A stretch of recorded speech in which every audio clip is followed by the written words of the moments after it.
Hi, and welcome to the podcast In the Woods, episode number 2. I am Josh. I'm Sam.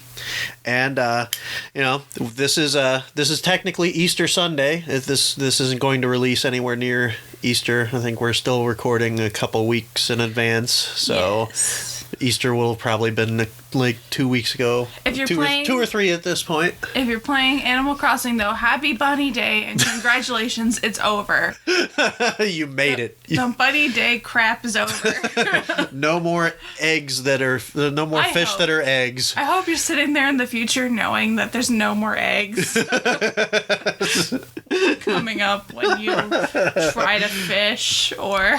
I like how neither of us got the wand, the reward Bunny Day wand. You got it, I thought. I got the recipe. Did you sell the recipe? No, I learned it, but there's no more eggs. No, I didn't have star fragments. You have star fragments. I told you I could send them to you. I think. It's too much effort. This is a movie podcast. Yes, we are a married couple that enjoys movies and likes to talk about those. But also, I play a total of 2 video games, and one of them is Animal Crossing. It's been a very gaming-heavy weekend with me and Final Fantasy VII's remake coming out, and with the quarantine. I'm at 24 hours just in the past 2 days of playing that game. I don't know how to check hours on Animal Crossing. But yes, we've got 2 more movies to talk about. We each chose one. Last week we kind of just did movies that we happened to have watched in that week, right? Just to kind of get things rolling. But we chose, Sam chose one, and then I chose another just to kind of make it a theme. It took me all of 2 seconds to pick my movie, and then it took him almost the entire week to pick his. There's just so many to talk about. And this is a guilty pleasure of mine. I love it. And I have so many different movies that I want to introduce to her. Or introduce her to. And we've been together for, 3 years now? Mm-hmm. And he still hasn't introduced all of them to me. There's a lot of movies out there. And she hasn't seen a whole lot of them. Anyway, tell them about your pick, and then I'll tell them mine. All right. I chose 1998's Very Bad Things. It was a very bad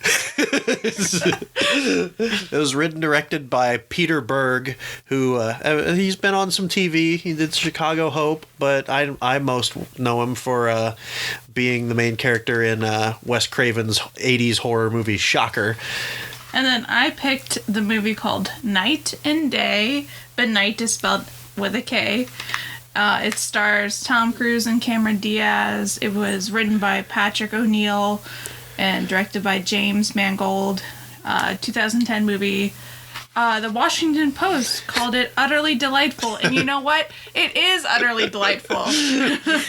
This is going to be a theme where whichever movie I choose may or may not leave her scarred. This one left me scarred. Since you're talking about scars.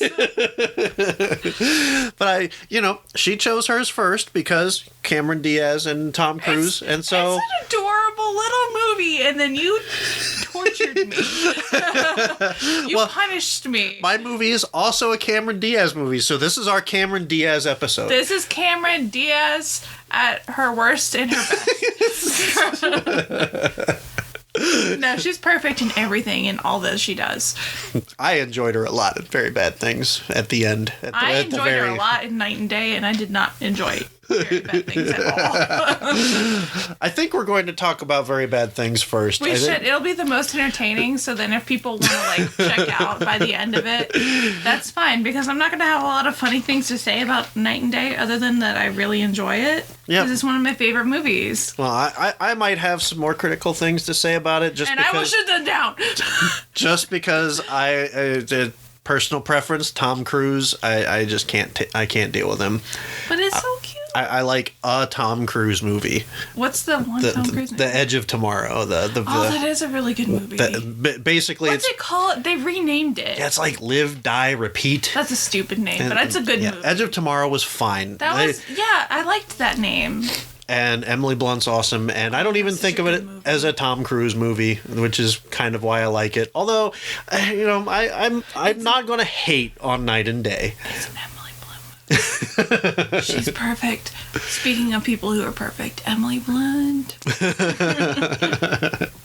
But yeah, so have you noticed how whenever you talk about movies, whenever you're talking about one you don't like, it's a lot easier to make like entertaining conversation. Yeah, that's why I wanted to talk about very bad things first. I have so many thoughts. There's only so many ways you can say this is awesome. I liked this. And then, well, I have a lot of things to say about Night and Day, but they're not very entertaining. So that's why I was going to force us to talk about very bad things first. Is that what the movie's called? Very bad things. It's very bad things. Very bad things, and the movie itself is a very bad thing. Because these people do some very bad things. It is it was a dark comedy before dark comedies were really a thing. I would argue that there are good dark comedies out there, and this is not one. This is anti-Semitic. It's a little racist.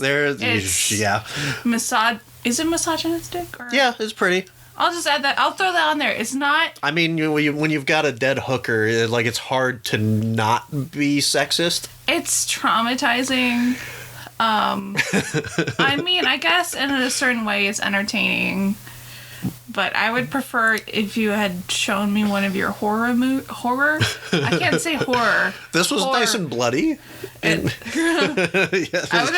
was pretty horrific for you. I watched your face as we were watching it some, and at one point you said that I checked out, and it's because I had checked out. It's because I couldn't take any more. Once they started sawing people into pieces to fit them into suitcases, it just wasn't. Because that wasn't the movie where I was expecting people to get sawed into pieces. Yeah, it was supposed to be a movie where Jon Favreau wants to marry. It was supposed to be funny. Jon Favreau wants to marry Cameron Diaz. It's supposed to be a wedding movie. This was a bachelor party gone wrong movie that is way funnier than The Hangover, and The Hangover is like. I would prefer The Hangover. I enjoyed The Hangover. Meh. I watched it once and it was fine. It didn't leave me with the emotional scars this movie did. See, a good movie changes you in ways. I don't think every change is good. I just don't trust your taste in movies anymore. But we should start off with what? Do you want to give them a synopsis? Well, so first, this movie, like. I told you the story of when I first saw this movie. Yeah, I feel like you should tell them that later after we tell them everything that happened. You saw this with his family, you guys. His brothers and stepsisters. You saw this with your family. On Christmas Day. What a waste. And there were other people in the theater too, and I was literally I lost my mind laughing. I was cracking up so hard, and I was the only person in that theater making noise. I mean, that makes sense. One of our first dates was seeing like John Wick 2, and I thought it was so weird that he was laughing at every single death. I mean, he stabbed the guy in the neck with a pencil 20 times. It was funny. Yeah, Josh is a little weird. So some of these movies are a little weird, and then some of these movies are just fine, and the just fine movies are probably my movies. So we'll have some cultish type movies, and then some, like something for everybody. Just a basic girl movie. And that's mine. Yeah, Very Bad Things has babyface Jon Favreau as the main-ish character, because this is an ensemble movie. And if you've seen the television show Friends, I feel like this is before he dated Monica, because I feel like he dated Monica in somewhere around 1999, the early 2000s. And this is him even younger than that. Yeah, the director of Iron Man, Happy Hogan from the MCU. He's also in the Marvel movies. and then Cameron Diaz, obviously we've talked about her a bit already and the things she's done. Cameron Diaz is perfect in all this. We've got Christian Slater, the typical 80s, 90s, just kind of douchebag character. I'm not calling Christian Slater a douchebag. He's just good in this type of role. I don't really know anything about Christian Slater. Has he done anything recent? He was in the movie. No. Well, I don't know about recent, but...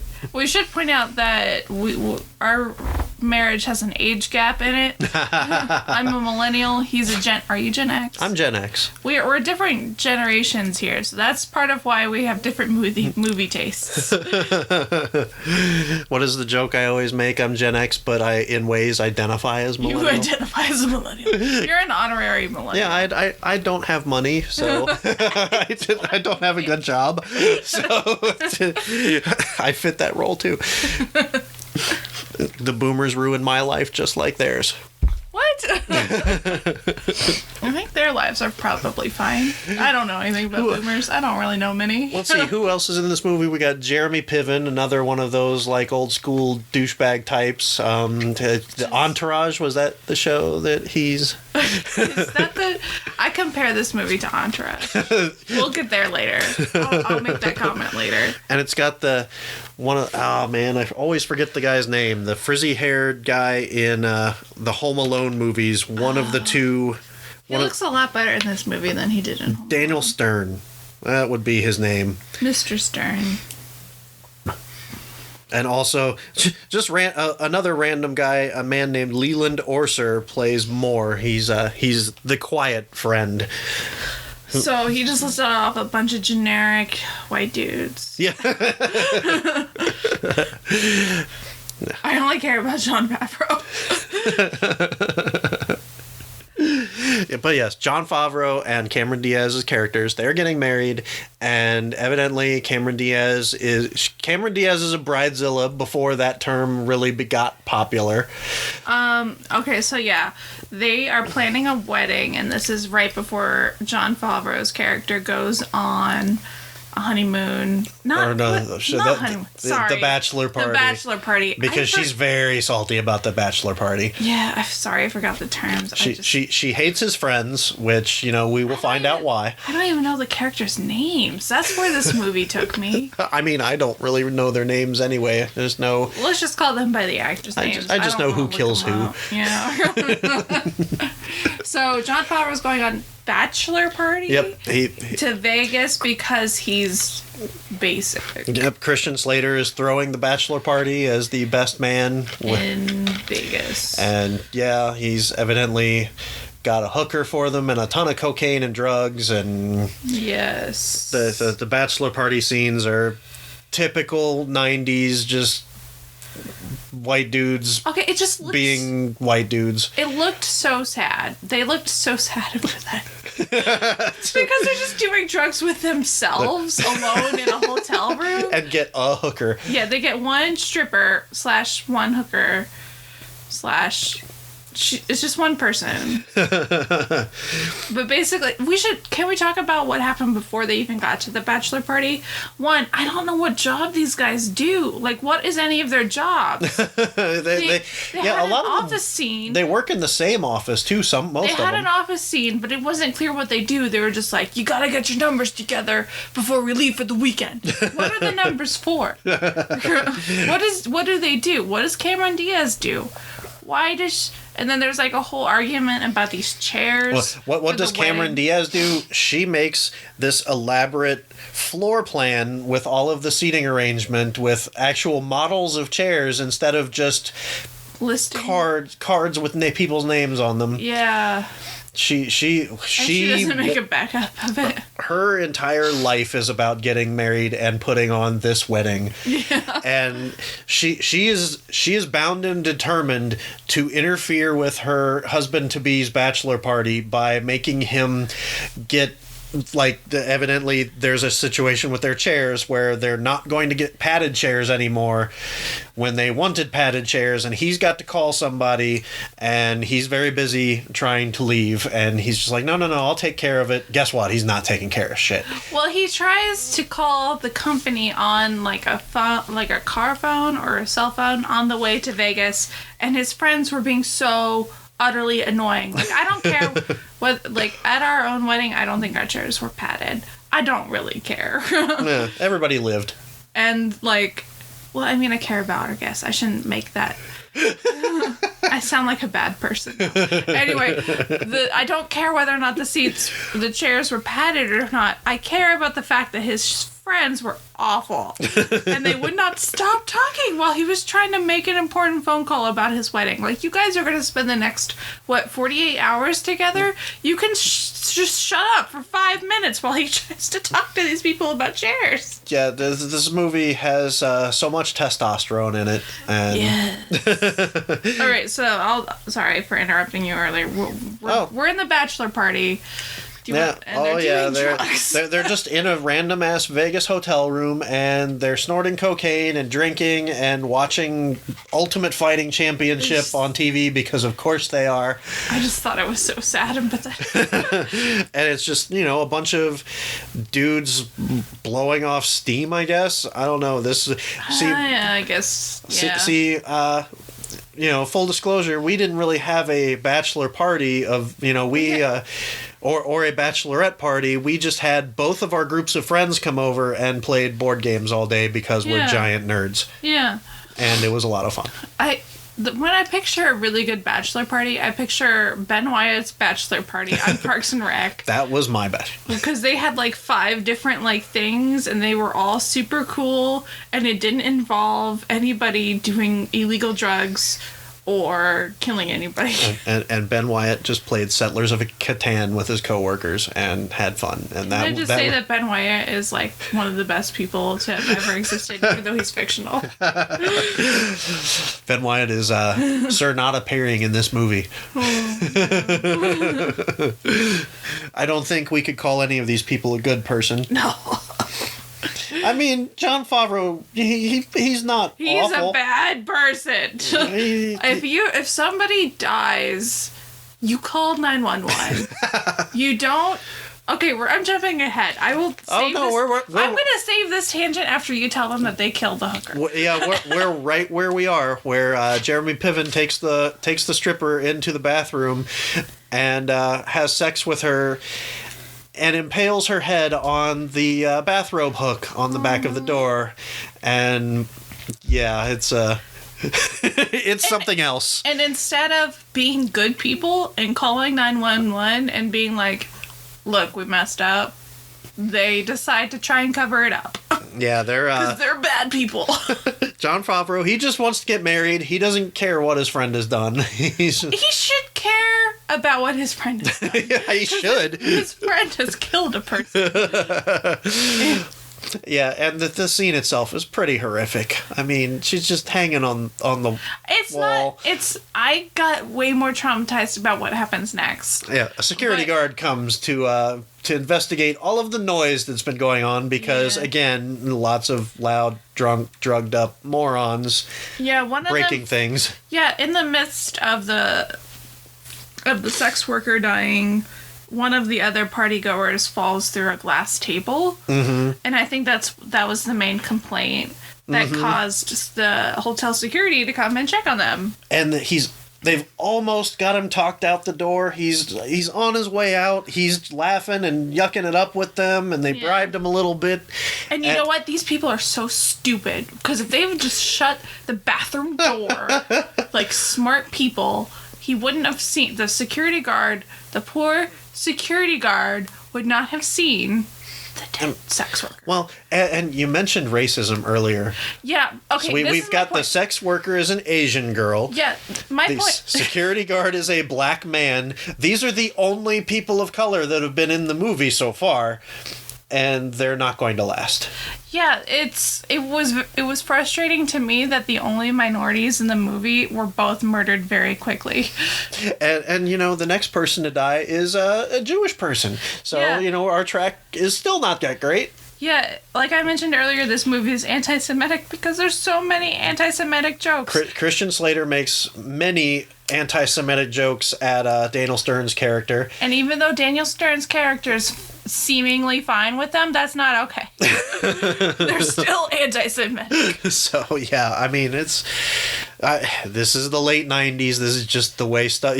You know how it is when you go back and watch some of these movies and you're like, Oh, that's not great. It's my thing is it doesn't make it okay. It's just No, like, I'm wow, not saying look that. at what they got away with. Yeah, that's pretty much what it was. In the 90s, no one gave a crap. People And- gave a crap. They just didn't say anything. I'm sure people care. I think that's the way it works now. Yeah, now those people actually have voices and can say them. Yeah. So where are we at? Oh yeah, the security guard's dead. Well, he was going to make it, and then he saw the dead person in the bathroom floor, and Christian Slater decides to stab him repeatedly in the chest with a corkscrew and lock him in the bathroom. So I just want to remind you where we're at in the movie. So there's a couple getting married. We're at the bachelor party in Vegas. The sex worker has died by being impaled by some random thing in the bathroom in the midst of her doing her job. And then the security guard comes in, checks on noises. Is just doing his job. Is just also doing his job. And then ends up dead also. Which, if there's... the thing I don't get after this is nobody else comes in and checks on him. I feel like if you're a hotel and you send somebody up to a room and then they don't come back to their post, then wouldn't you go send somebody else up to check on him? Yeah, I mean, these guys, you know... He's left in the bathroom screaming and wailing as he bleeds out. It was a lot louder than the table breaking that originally sent him up there. And then after that, they have time to argue the moral implications of what they're doing. And Christian Slater, of course, is the one who... He's like he's listened to a lot of self-help books or something like that. So he's very much taking charge, and evidently self-help books make you want to cover up murders. Because they have the time to go out to the local hardware store, buy a whole bunch of shovels. I think they just went to Target. And let me tell you, if I was a cashier and if I saw somebody buying shovels, cleaning supplies, and suitcases, I would call the police. I have been a cashier 4 different jobs. And whatever type of hand bandsaw that was that they used to cut up the bodies. Okay, so they buy, all those stuff, and then they cut up the bodies, and there's no noise complaints about that, but, which is a lot louder than a table breaking, which is what they sent the original. I mean, this all would have taken hours. It would. This guy's shift would have been over. And they didn't send anybody else to check up on this room. Or check up on their missing security guard. Yeah, at this point, as the security guard's dying in the bathroom and screaming and flailing, they're all holding the door shut and screaming themselves. And this was. Yeah, I'm laughing my butt off, and Sam's just. I'm very traumatized. It was around this point though where I was like, I've never seen the television show Entourage, but I envisioned this movie being what every episode's like. Just I've never seen Entourage either, but just rich dudes killing women and doing cocaine. I think I'm on board with that. I think I don't know. I'm pretty sure that is Entourage. So yeah, then they go out. They take the bodies out into the middle of the desert to bury them, and Daniel Stern's character has a meltdown. He has a conscience. Yep. Evidently, the bodies need to be buried with each other, with themselves. They've got everything mixed up, so they're just passing around body parts. Yeah. So let me explain it. When they're cleaning up the murder scene, they're cutting up the bodies so they can fit the bodies into these suitcases, and then they take the suitcases out to the desert to bury them. And then what's his name? Stern? Something? Yeah, Daniel Stern. Daniel Stern. His character is Jewish, and he goes on a tangent about how they need to have the body parts with the right body in the general area of where they're supposed to go, so their souls can be at rest. And so they get in a very big fight about that, but then they concede to match up the body parts. Yep, they all have a horrible meltdown. They're just passing around body parts, and the normally quiet one, I have his upper arm and her lower leg. I have his upper arm and her. He's just like, I have somebody's toes. I have somebody's toes. I just remember him crying about having somebody's toes, and like, I'm just thinking, maybe you shouldn't have killed these people. Maybe you shouldn't have cut up their body parts. Yes, this is the type of thing I find funny. If you accidentally kill a person, just call the police and just, do your time. This is where that whole like separation of, fiction and reality is great, because I can just watch this and go, this would never happen in real life. Sure. Okay, wait. Yeah, that would probably happen in real life. But you thought this was hilarious, and I was just traumatized by this. Like, when you watch he showed me the trailer before we watched the movie, and I was like, oh, this will be like a funny movie. Yeah, it's not. When I went to the theater with my stepsisters and my brothers, family. We'd seen the trailer. It just looked like a kitschy, weird little movie, and then holy crap, this was not what we expected whatsoever. It's not. It's a weird, traumatizing movie if you're a good person, I guess. Well, and after all of this is over, they've buried the bodies and they can't deal with it. Yeah. That's the crux of the rest of the movie, is just they just eventually go batshit themselves. Yeah. Daniel Stern's the first one to crack. There's a great scene where he's just getting gas with his own family, his 2 children and his wife, and the children are crazy, and because they're children, and like he's got to go buy them some Whizzers candy because they're screaming for that. There's a guy getting gas at the pump in front of them who's just there admiring his minivan. This is a minivan that the character is very proud of, and now like he's very put off by this guy. A cop shows up. Just normal old cop, just on his route, whatever, and Daniel Stern can't handle any of it. He has a meltdown. Yeah, and then they go to the rehearsal dinner.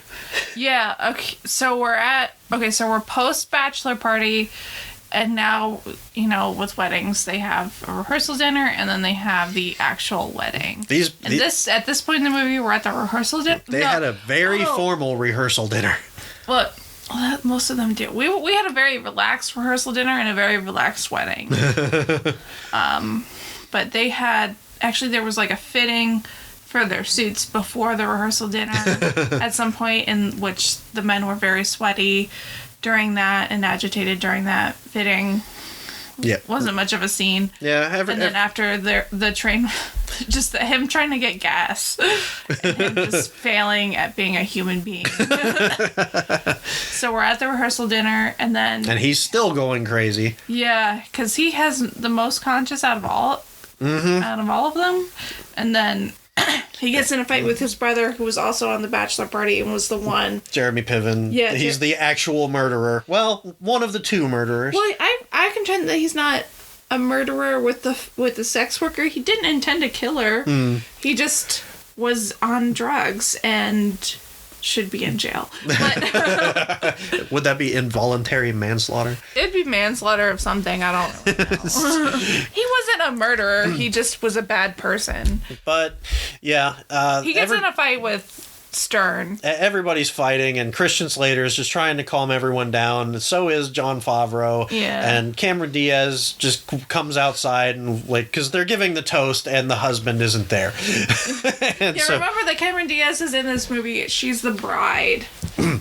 And yeah, they're Jon Favreau shoos her away. They're all having this argument, and finally Jeremy Piven is just going to go home and drives away very quick, but he decides to turn around and go after the minivan.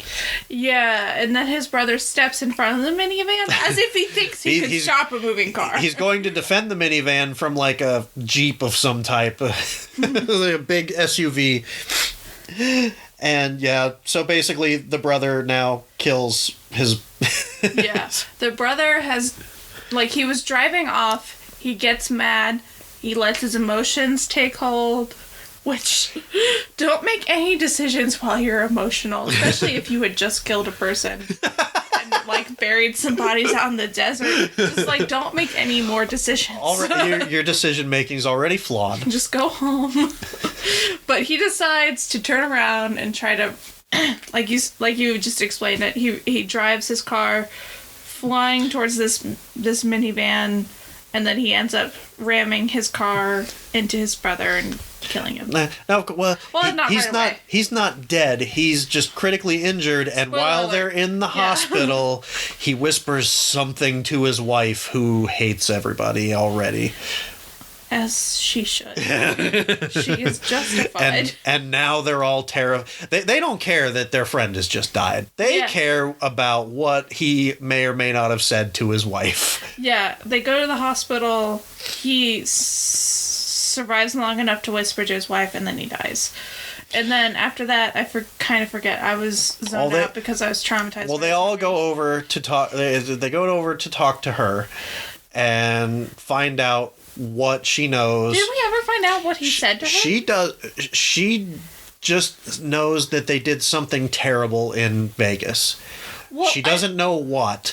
And she finds out later, doesn't she? She reads something that he wrote later on about, like, an account of. Again, that is just really vague. He doesn't spell it out, and Jon Favreau comes up with the lie that he cheated on her. Yeah, jumping forward. That Daniel Stern cheated on her, and Christian Slater, he's thumbing some knives, like, as they're all talking. This is a really weird scene with, like. We jumped too far.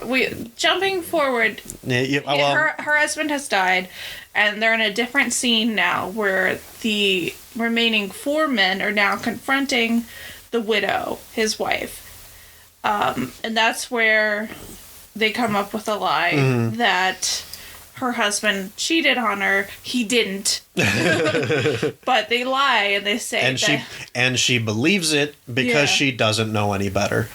And then the majority of the people do they all leave and then Christian Slater comes back? Correct. Like, you think that everything's fine, and Christian Slater decides to go back and kill her anyway because he felt personally attacked by her. Oh, that's why he killed her. White male rage. Yeah, because didn't she insulted him at some point? Oh yeah, she called him a liar and all this stuff, which every last thing she said was completely accurate. Yes. And so everybody, like, they drive off with Jeremy Piven's character to give him some drinks and calm him down because he's a wreck. And Christian Slater tries to kill, he succeeds in killing the wife after she beats the crap out of him. Yeah, I like the way the scene plays out because she kicks the shit out of him for a good few minutes. Yeah. And then they go tumbling through like a window. And after that, Christian Slater calls his friends. Like, we don't actually see him kill her. She's killed off screen. Yeah. And on screen, she beats him up first. And they bring Jeremy Piven's character back and take him into the house and leave him with Christian Slater. He is also killed off screen. So Christian Slater comes back to the car, covered in blood. He's like, "So this is what happened."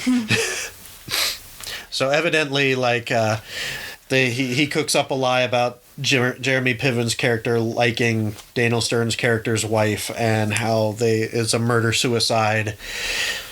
Yeah. And everybody thinks they've gotten away scot-free now. So, to recap, bachelor party started off with 5 men. We're down to 3. And now we're at the wedding day. Yep. And, Cameron Diaz and Jon Favreau find out that they are getting Daniel Stern's children I forgot and their dog. Yeah.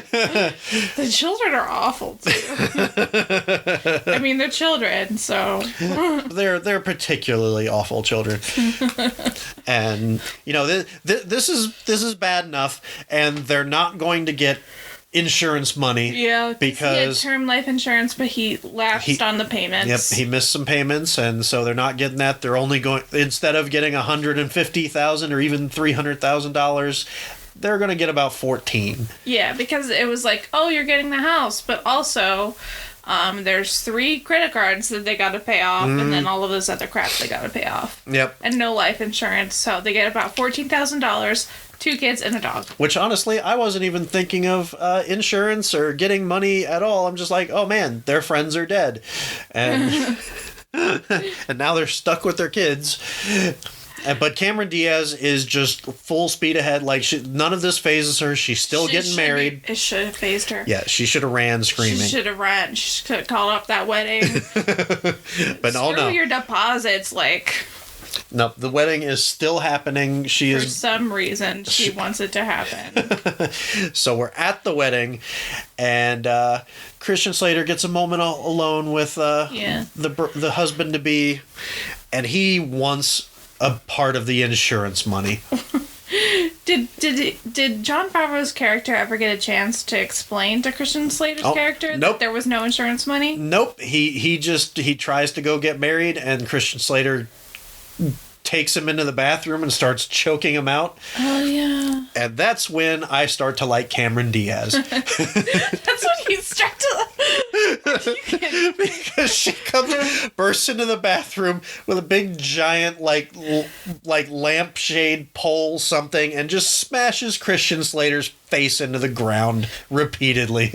Yeah, I thought once was enough to get him, like, if I had seen somebody attacking you, yes, I would hit them, but I would stop at some point. She did not stop. She made it very clear that it was her day that was being ruined. Yeah. And not that her husband was about to be murdered. and yes, this is the character turn where I was like, oh, I like her now. She's my favorite. She's been meek the whole movie. She hasn't been meek. She's been very pushy. She's been passive aggressive. She's been very pushy. Pushy, but in that kind of way where it's just, yeah. I disagree, but go on. I think she's been very aggressive. Well, here she's very aggressive. Here she's deadly. Unfortunately, Christian Slater survives, but at this point, we don't know that. Oh, forgot that. Yeah. Because he's got the rings. Yeah. And everybody goes out, and they try to hold the ceremony, and we get to the part with the rings, and he's climbing up the stairs, and they send the quiet guy out to go get the rings. Yeah, there's like this one dude left from the bachelor party who wasn't the groom, and he's just kind of he's the meek one. Yeah. He's just been quietly in the background, surviving all of everybody's meltdowns. They send him after the rings. Yep, and he opens the door just as Christian Slater's getting to the top of the stairs, knocks him down the stairs, and Christian Slater cracks his neck, and he's, dead-ish again. Because, of course, the guy's got to go down and fish around in his pockets for the rings, and there's one last jump scare. And then he's dead, and he's got the rings. Dead. And they get married. Yeah, he was the worst. Yes, they go through with the wedding, and then Cameron Diaz afterwards is much more direct. She just barks orders at Jon Favreau, like, okay, you're going to take him out to the desert, you're going to move these bodies, you're going to kill him, you're going to kill the dog. What did the dog ever do to Cameron Diaz? That was the bit in the trailer. You want me to kill the dog? I feel like they only included that bit for the trailer. But of course, they go out to the desert and move the bodies, and Jon Favreau can't go through with it. He's not killing anybody else. Yeah, there's still Jon Favreau's character left, the other dude left, and then the other dude just is like, are you gonna kill me? No? Alright. So I'll ride back with you in this car. Yep. They're driving back, everybody's happy, and Jon Favreau kind of zones out at the wheel, drifts over into the other lane in a head-on collision. Yeah. Just out of nowhere. And the quiet guy is ejected from the passenger seat. And then we fast forward a little bit, and Cameron Diaz just has everybody to take care of now. She's got the gimpy kids. Now she's got a husband who has no legs and is in a wheelchair. The quiet guy is also in their backyard. He's in one of those wheelchairs that needs to be stirred around with the mouth gizmo. He's paralyzed, yeah. And Cameron Diaz is just like cleaning and taking care of all of it. And, like, there's, like, this whole dramatic scene at the end where she's just like, oh, no, my life. And I'm just like, dude, these aren't your children. Just get a divorce. Leave your disabled husband, and you're not responsible for his friend. You know? It seems like in the movie, like, she was most... Like, she only cared about the wedding. Mm. So, you know what? You divorce these losers, you get another wedding. And then that's the end of that horrible movie. I wish this movie had ended maybe 5 minutes earlier. I could have done without the scene. You know, I wish you had picked a different movie. when I first saw this, like, it was one of those, like, Cameron Diaz's character got what she deserves. Like, she's like, you know, she only cared about this one thing and none of the other people. So, like, this is like sticking it to her. And now it's just like, she didn't deserve this. I don't know what she deserves, but I just think she's not responsible for these people. Those aren't her children. She can just leave them. And then she can go find somebody else to marry. She's a very attractive lady. She can find another husband in a year. I think this was back when, like, she was part of that bit of society where your self-worth comes from just this one thing. Then she can have it again, though. That's my thing, is if she just wants the wedding, you know what? Have another wedding. It's not like divorce statistics were great back then either. Who cares? Everybody has a divorce these days. Just, you know. So... Yeah, that was that was very bad things. It doesn't hold up as great as I would have wanted it to, but I still find I was very hard on it. I still find fun in this. I was very hard on it, but I stand by my hardness. I wish I hadn't seen this movie. I'm just kidding. Sort of. Hey, we're getting this conversation out of it. I wish, yes, this is true. I'm more funny when I'm mean. Because you're going to find when I talk about this next movie that I love, I'm not going to be that funny. Because I love it. I wish we had watched your movie first, though, and then watched this movie, because I really needed, like, a palate cleanser. This is a good, just, like... It's just a nice, cute movie. This is how a lot of the entertainment that I show Sam goes, where she needs something light and airy and fun after. I'm just a basic lady. Whatever I've subjected her to. I like nice things, and I like Marvel movies, and Marvel movies are nice things. And this isn't a Marvel movie. Night and Day is just a cute little, like... It just kind of mocks spy movies, but it's very adorable, you guys. Well, and we can take just a minute break here, and we can come back and discuss Night and Day after a short break. Yeah. Break. Welcome back to the podcast in the woods. We've just spent a long time talking about very bad things. And then we took a break to take our dogs outside. By that, I mean Josh took the dogs outside, and I sat here. Hey, they've been behaving pretty well so far tonight. They have. That's a pleasant surprise, given the husky. Yes, we have a very talkative husky. But he's behaving. He's being a good boy. He's napping right now. Hopefully he will let us talk about Night and Day now. Although now I hear rain, so he might start... Well, if it gets thunderstormy, then he doesn't handle those well. Yeah, he's afraid of thunderstorms. But now we're here to talk about Night and Day, starring Tom Cruise and Cameron Diaz. And this is one of my favorite comfort guilty pleasure movies. It's just so cute. It means nothing. It's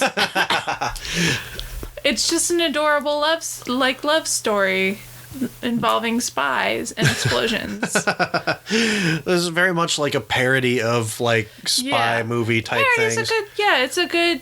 Yeah. It's very silly and extreme, and not, like, really, it doesn't take itself seriously at all, which, you know, those are all positives in my book. Yeah, it's not a bad movie.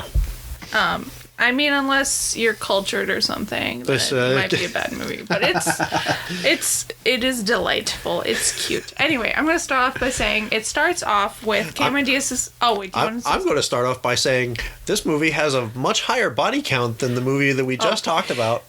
Oh, like in terms of people dying? Uh-huh. They all die off screen. You don't get to see them die tragically in a bathroom. There's lots of gunshots and Tom Cruise, like... Okay. The typical action movie, the body count type thing. This is not like a grounded movie at all, like the other one tried to be. This is based... There is a spy in this movie. He kills people with weapons of sorts, and it's no innocent people dying tragically in a bathroom like what happened in the very Bad Things movie. These are all actual bad guys dying. Yeah, this is just people, they know what they signed up for. The other people that died in the other movie that we just talked about did not know what they were signing up for. They just, thought they had a crappy job at a hotel in Vegas. They didn't think that they were going to die in a bathroom there. Anyway. So we start off, it's at an airport. Oh, I can't remember which state they start in. Anyway, they start off in one of the states at an airport. Cameron Diaz is on a trip to get car parts for a vintage car that she's restoring that used to belong to her father. And she's trying to get back in time for a fitting for her sister's wedding. Oh my god, these both have weddings in it. This is the reason why I chose that movie that I did. Oh really? Because I tried to make the connection. I did my best to do a theme, but You should have chosen another spy movie so I could have had more enjoyment. There's The Spy Who Dumped Me. I love that movie. Oh, we should have done that movie. That's a great movie. If you've never seen The Spy Who Dumped Me, that's a great movie. Kate McKinnon, Mila Kunis. Yeah. Anyway, we're not talking about that movie. We're talking about Night and Day with Cameron Diaz and Tom Cruise. What's another spy movie where like the dude spy and the girl meets a girl and I don't know. I didn't prepare for this. There was one other that we thought of, but I don't remember. But I went with the movie. That was a week ago. I went with the movie I went with. And, yes, you did. And now we're dealing with the repercussions of that. Anyway. So they're at an airport. They're trying to board onto a plane, and Tom Cruise uses Cameron Diaz. And I know her character's name. It's June. Did not know what her character's name was in the last movie. But here it's June. And Tom Cruise is Roy Miller. Yes. So we know their character names. So we're already a little bit... See, it's easier to disconnect yourself when you know that people are going to die. In a movie like the other one. Anyway, June is trying to get onto a plane, and Roy Miller uses her luggage as a mule to get through security. Because he needs to get For some reason, he needs to get this USB through security, which you can just take a regular USB through security. I don't think they're going to question you about a USB. Oh, but it's the special goober thing that Yeah, we're just going to call it the goober throughout the rest of the movie. He's got a goober. It's a USB, but it's a goober. It's this, of course, it's this thing that's going to change the balance of power in the world. Yeah. Blah, blah, blah. It's a goober. It's a battery. It's a MacGuffin. That can sustain a lot of energy, but we're just going to call it the goober. So he uses her to get the goober through security, which I don't think he really needed to do, but whatever, he did. Oh, wait, no, it is actually shaped like a battery. It's not a USB, is it? I think so. I think it's actually... That's my bad. So don't listen to me. It's actually shaped like a battery now that I think of it. Which I think you can take batteries through security. I don't know. I don't fly planes that often. Anyway, they needed the drama. They needed an excuse for these two characters to be able to meet. Yeah. So she's trying to get onto this plane, but they're telling her that there's no seats available. It's all sold out. Roy Miller turns to her and is like, "Everything happens for a reason," or something like that, or something like, "Things happen for a reason," or something like that. And so they let him get on the plane, and then all of a sudden, a seat opens up for her because, there's other spies who want what Roy Miller has. And they're like, "Oh, here's this lady that he's been talking to. Let's see what happens if we let her on the plane." So they get on the plane. It's just the two of them. And she's like, oh, this is weird, but okay. And then they start talking and flirting, and then she goes to the bathroom to, like, I don't know what you call it. Well, she's trying. She's hyping herself up. Yeah, she's trying to coach herself up to, like. She's giving her a pep talk so she can go flirt with him some more. She doesn't, she's obviously attracted to him because, evidently people are attracted to Tom Cruise. Okay. I mean, come on. She's Cameron Diaz. Like. Yeah, I mean, she can have anybody she wants, but maybe. But of course, she's got to play a character that doesn't feel like she could get whoever she wants. There are average people in the world who are just as beautiful as her, who have zero self-confidence. So sometimes we need to hype ourselves up in the bathroom. Cameron Diaz is good at playing this type of relatable character, even though she's like... Yes, she is a supermodel, but also... There's regular people in the world who are just as pretty as she is who don't have self-confidence. I stand by this thought. I've seen lots of my very beautiful friends have self-confidence issues, so... I've seen you have self-confidence issues. So. All right. Anyway, she's in the bathroom hyping herself. Speaking of very beautiful people I know. Cameron Diaz is in the bathroom. Tom Cruise suddenly starts fighting with all of the staff on the airplane. There's a sporadic other passengers because they're all trying to kill him. They're all spies who want the goober, but he won't let them have the goober. So they start fighting with knives and guns and just while she's martial arts. While she's in the bathroom talking to herself, he's murdering everybody. I love it. It's just fun. It's so fun because there's like shots of him fighting, and then there's shots going back to the bathroom where she's like, "What kind of line was that?" And because like he said like a really good line to her, and she's like, "Wow, that was just like a really good line." And in between all of that, it's just shots of him fighting. Like he's strangling people with the seatbelts and. And then at one point he rams somebody into the bathroom door, and she's like, "Occupado! There's somebody in here." So it's funny, it's cute because she's not expecting him to be a spy, and she's just prepping herself, and then she gets out of the bathroom, and he's got 2 alcoholic drinks or whatever, and she just goes right up to him, and then she kisses him because she's got the confidence now. And then they start talking, and he's like, "Yeah, I killed everybody on the plane, including the pilots because they were spies too. So I'm just gonna go take care of that." And she thinks it's a joke until she starts looking around. Yeah, until like the plane like tilts and all of the dead bodies fall out of the seats. And she's like, "Oh no!" And then the plane he lands / crashes the plane. And then the next scene after that is her waking up in her apartment.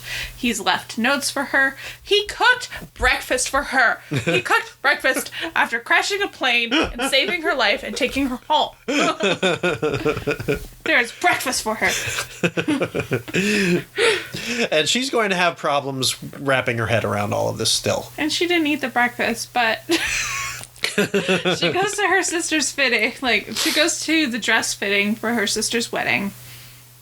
And then, in the midst of that fitting, there's, some official government-y type-looking official spy dudes who come and collect her into a car. He tried to tell her. He gave her all this advice about how they're going to try never get into a car with them.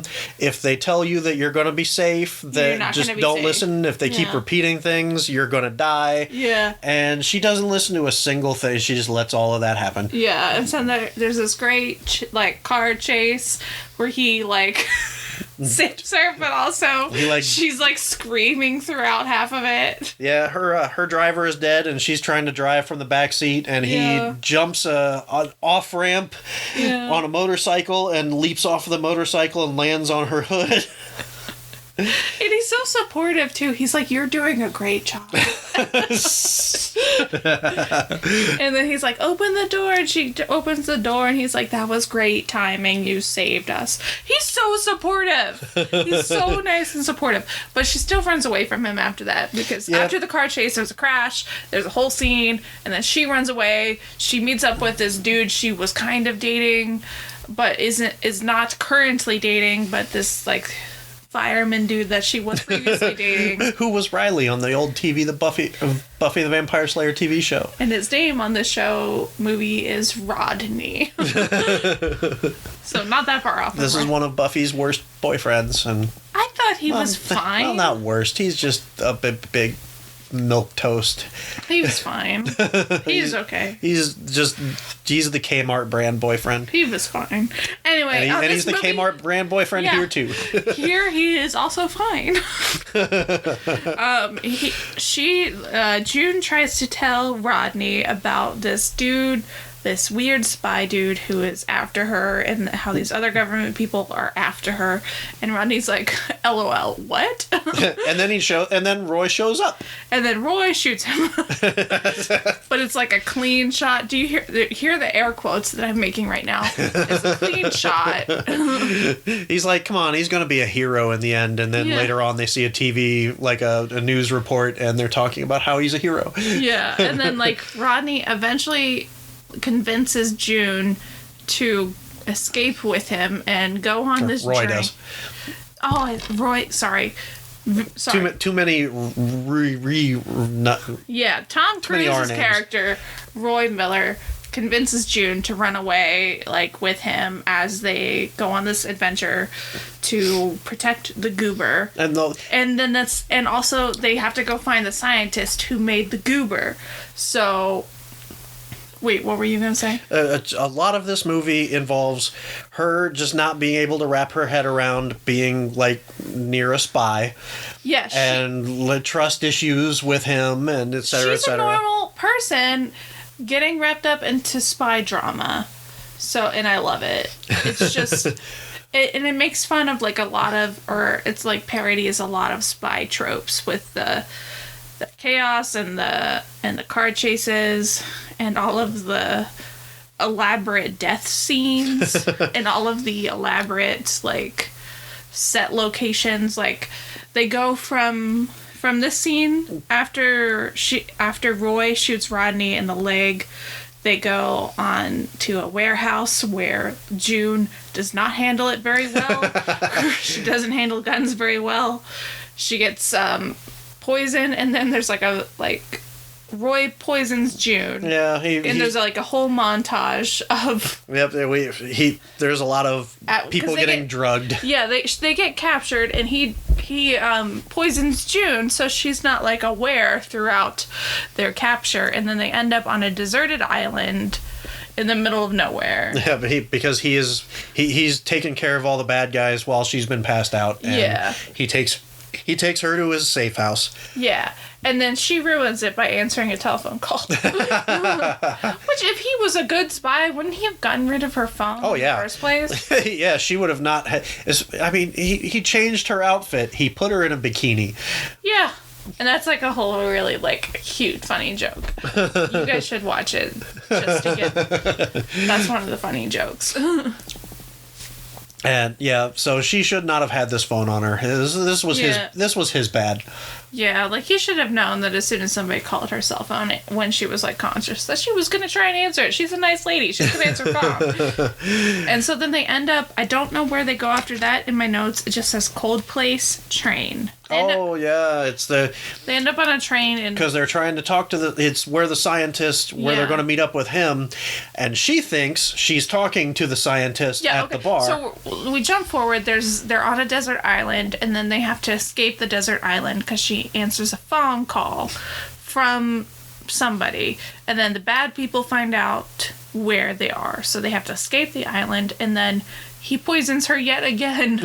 She wakes up, she's on a train, and it's I guess the Alps or something. Yeah, she's in the train car, and it's in a very cold climate. All of a sudden, she was in a bikini before. Now she's in a winter coat. He left notes telling her to stay in the room, but she didn't see the notes. It's on the bottom of her shoe. It's not her fault.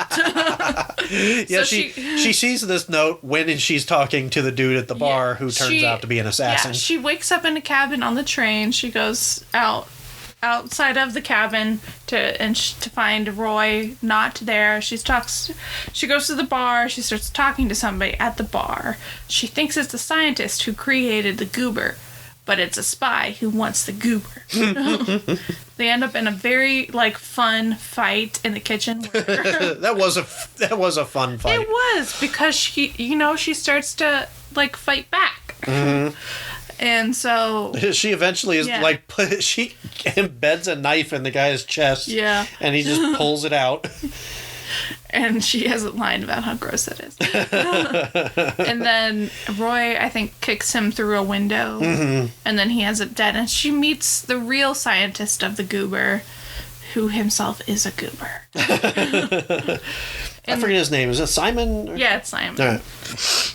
And then Again, I'm retaining the names in this movie better than the other one where just faceless people die. This is a good movie. But anyway, they go to this, I don't know what country they're in. They're in a foreign country. It's a cold climate. I think it was one of the Scandinavian countries. It was part of his line earlier when they were on the airplane, where he wanted to kiss a complete stranger on the balcony of a building in this town. I think they're in that town. Oh, I have no idea. They're in a cold climate. There's snow. And then she follows him. She thinks that Roy is going to sell the goober. He's just doing an elaborate plan. He's trying to force her to betray him so she can go to her sister's wedding. But basically, in the midst of, she's following him, she thinks that Roy is going to sell this goober. She meets up with officials from the U.S. government. They convince her to flip on Roy, and then she does flip on Roy. There's another very long chase through town. And the whole thing is spurred by him meeting up with Gal Gadot from Wonder Woman. Wonder Woman is in this movie briefly. Yeah, she's She's just as beautiful as she has always been. And of course, Cameron Diaz very jealous of this meeting. She shouldn't be. Cameron Diaz is just as beautiful as Gal Gadot. They're both very beautiful, strong women who shouldn't be fighting over. But she overhears the conversation they have. Yeah. And the jealousy takes a back seat to the, oh shit, he's doing bad things. Yeah. Which he's not really, but she doesn't know that. Yeah, he doesn't want to force her to go home. He wants her to be safe. He wants the government not to be after her. And he wants her to be able to make her sister's wedding. And she does, because she betrays him. There's a whole chase. He supposedly dies with the goober, but the scientist who made the goober gets captured. And so in the fast forward, June goes to her sister's wedding, and then she starts thinking about Roy, and she goes and he had this safe cell phone. She's finding normal life boring now. Yeah, she remembers how Roy had this safe cell phone throughout her time with him, where it would give alerts to him about a specific place in the United States. Which happens to be near her house. Yeah, they're she remembers alerts from this cell phone. So she goes to that location and she finds Roy's actual real parents. I don't remember Roy's real name, but she finds his real parents. And then she's like, oh my God, Roy Miller.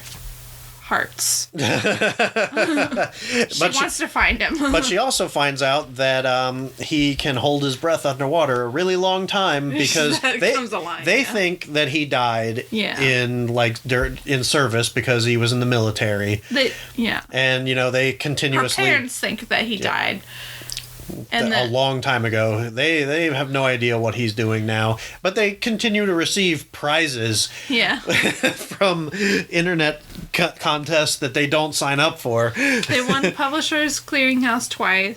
Because Roy is taking care of his family even after he's dead to them, basically. Yeah. So his real parents think that he died when he was like in his early 20s, probably. June tries to find Roy Miller because Roy Miller is still alive. Of course, he did not die after that chase in the cold place. I don't know what country it was. So she goes. So she goes and makes a call to the bad people that want the goober, gun runners, not the U.S. government, who are also bad people. Yeah, she leaves a message on her voicemail of saying, "I have the goober." She doesn't call it the goober. It's like some battery or whatever. Yeah, everyone in the movie calls it a battery, but I think that's what they call it. Yeah. And then she gets captured. She wakes up in Spain. I do know this country because the running with the bulls is happening. Oh yeah, they're in Pamplona, Spain. Yeah. So I know that location because of this festival. She gets captured. She gets poisoned again. This time with truth serum, not knockout serum. Yeah, she gets poisoned with truth serum. There's no such thing as truth serum. We learned that in Ant-Man 2. Or Ant-Man and the Wasp. Maybe there is. Maybe this is truth serum. She gets poisoned again. She gets loopy. And while she's captured, Roy Miller finds out that she's there, and he rescues her. He's not dead. He's still alive. And she of course is like telling him all these true things. Yeah.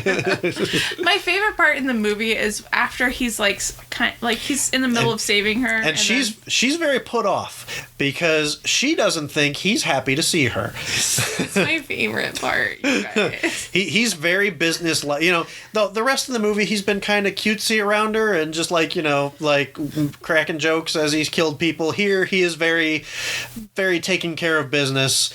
And she's just like, "Aren't you happy to see me?" No. Her exact line or something was like, "I don't think you seem very happy to see me."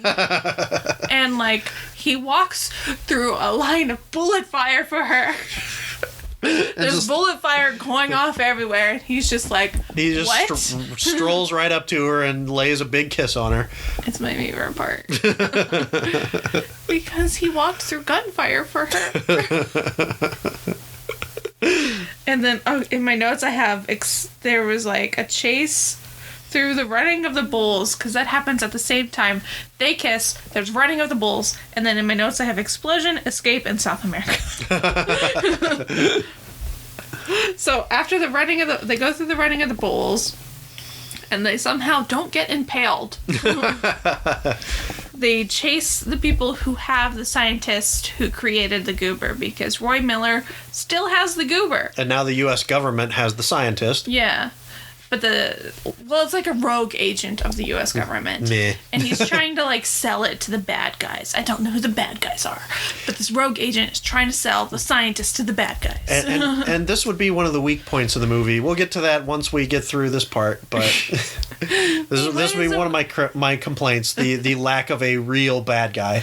Yeah, that's a good point. But anyway, the rogue agent dude has the scientist. Yeah, they chase him, and then they get to... And they're just on a pier. Out. And there's a plane, and then the bad guy gets the goober because Roy Miller trades the goober for the scientist. And the guy and he tries to shoot the scientist as he's getting on the plane, but Roy Miller takes the bullet instead. Yeah, the bad guy tries to shoot the scientist. And then Roy Miller saves the scientist. Bad guy gets the goober, is on a plane flying off. And then there's an explosion because guess what? The goober was not sustainable. It was actually a bomb because it was not a very good goober. Yep, they've been having to cool it down because it's been overheating, and the scientist has finally figured out why. Too late to tell the other guy, whatever, the guy blows up. Yeah, because the goober's a battery that supposedly could power an entire city or whatever, but it's not sustainable. It is a bomb. And it explodes, killing the bad guy. And then Roy ends up in the hospital. And we get kind of a flipped montage like we had earlier, because now Roy is the one like slipping in and out of consciousness, and Cameron Diaz is taking care of him. Yeah. And then they end up in the car that she was restoring, and then they're just going to drive through South America. Yep, happy ending. And so tell me about your complaint, though, even though this movie's perfect. I mean, like, yeah, the lack of a villain, like the faceless gunrunner guy, like Nick, whatever his name was, he was lame. The rogue agent guy, he was a bunch of nothing. Like, there's no...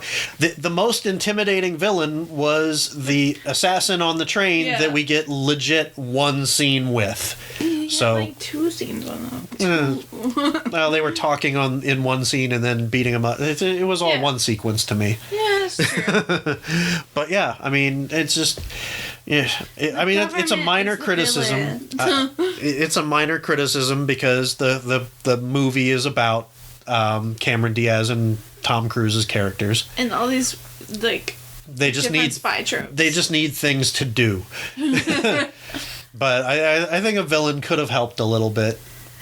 Like a true blue, like someone to go against. I think the government was supposed to be the real villain. I think the guy at the end was just like thrown in there. Yeah, I feel because like it needed a face. It needed a villain, like an actual person. They needed to develop that part a little bit better with the whole, because at one point government was bad, and then at the next point the government was good, and they were taking June to her sister's wedding, and then they were gone. It was a rogue agent selling it to some dude in Spain. So it wasn't the villain. I would agree that it wasn't super thought out, but like I also agree that wasn't the main part of the movie. Yeah, I mean they just needed they needed Roy Miller to be chased after. They needed an excuse to have all these things happen. Right. I agree with that. Yeah. Like, the dialogue in this movie is written well. It's fun. It was good. But a plot is not what we're here for. It was adorable. The plot was June and Roy in explosions. There was a lot of explosions, and I think it's adorable because it's Roy Miller saving June, and June being like, "What is going on?" And then June saves Roy, and then they drive off into the sunset together. I just had to think of this as Cameron Diaz's movie and not Tom Cruise's, and I was fine. Just don't think of Tom Cruise as Tom Cruise. Just think of him as Roy Miller. Think of him as the guy from the Mission Impossible movies. This movie just kind of makes fun of all of his Mission Impossible movies. I think that's why they cast Tom Cruise in this. And he does have his own stunts to do in this too. I don't really remember. Like jumping off of the motorcycle and things like that. Yeah, flopping onto the car. That. Well, the flopping, some of that's off camera. It's, It's an adorable little romantic comedy that sort of parodies spy movies. If you're into that, it's great. And, like, it's also sort of the plot of there's a spy and then there's a normal lady, and she's reacting in a way that a normal lady would. It's not like somebody who's just like, oh, I've been preparing for this my entire life. No, she's very off-put by a lot of this. I can't wait to see the movie where the lady is the super spy and the dude is just a goofball loser. I would argue that the movie The Long Shot is kind of like that, because it's a strong, like, female character. She's in control of a lot of stuff, and then it's just this dopey dude who's just like along for the ride. That's another movie I love. We should do that on this podcast. Buy that. I do love that movie, The Long Shot.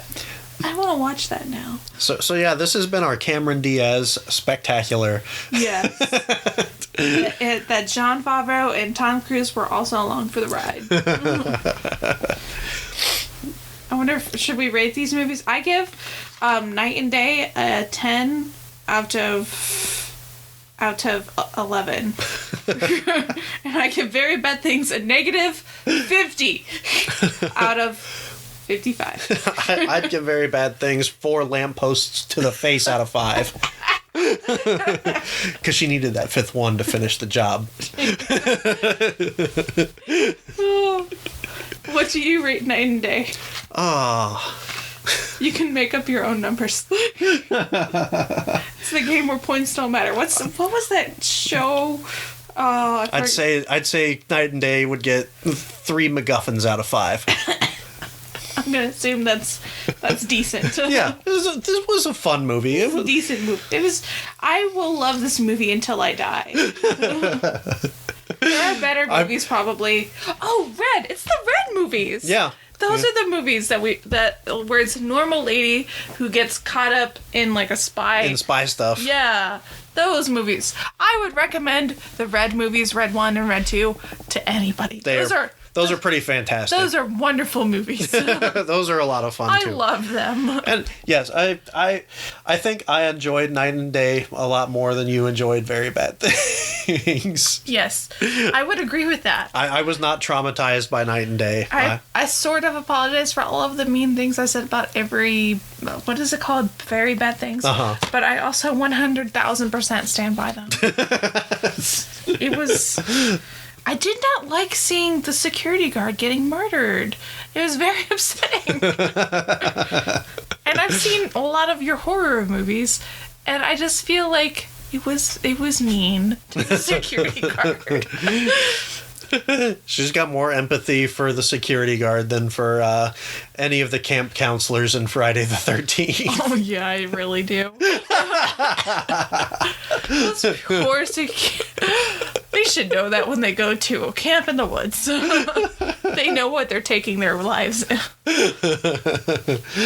And with that, this has been the second episode of the podcast in the woods. Thank you for listening. I am Sam. And I'm Josh, and we'll be back again next week with 2 more movies. I don't know who will pick what, but we will have something. We will have something for you. And thanks for listening. And we will see if Sam survives that week. I will, but at what cost, you guys? Have a good one. Thanks. Bye.